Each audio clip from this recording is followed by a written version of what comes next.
Oh, hello everyone. I know you're curious about the book I'm reading, right? Okay, take a seat. So, the book I read is How to Win Friends and Influence People by Dale Carnegie.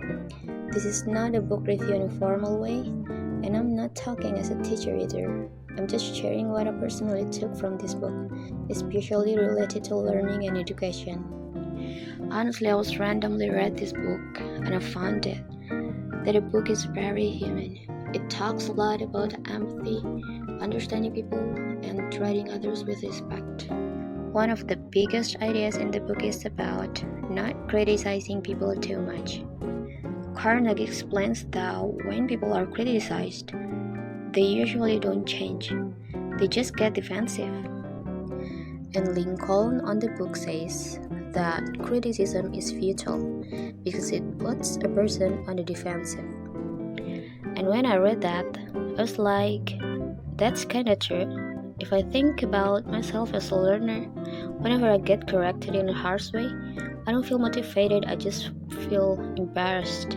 But when someone acknowledges my effort first, I'm much more open to learning from my mistakes.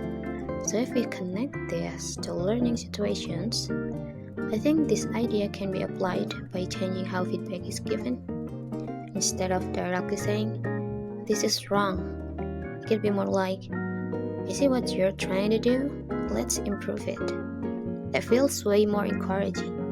Another thing the book talks about a lot is appreciation. Carnegie believes people want to feel valued, and honestly, as a student or learner, that really hits.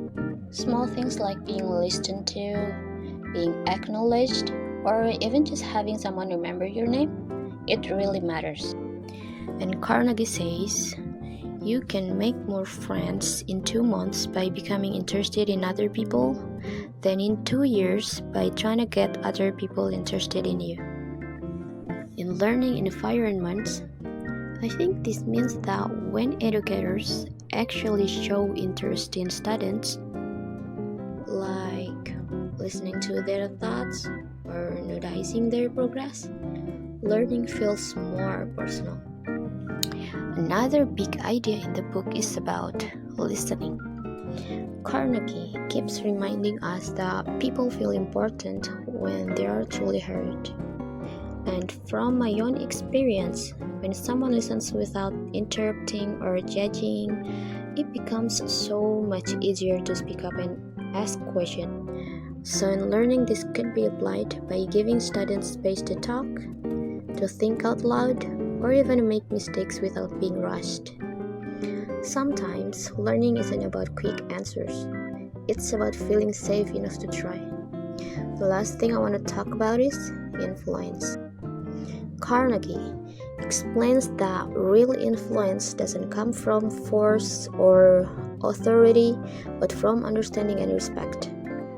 And this made me realize that learning works better when people understand why they are learning something, not just what they are learning. When learning is based on respect, people participate not because they're scared, but because they want to. So to wrap this up, how to win friends and influence people made me see learning in a different way. It's not just about intelligence or grades, it's also about emotions, communication, and how people are treated in process. This book really changed how I see learning spaces, and I think that's why this book is still relevant today. So, thanks for listening. And yeah, that's it. Bye.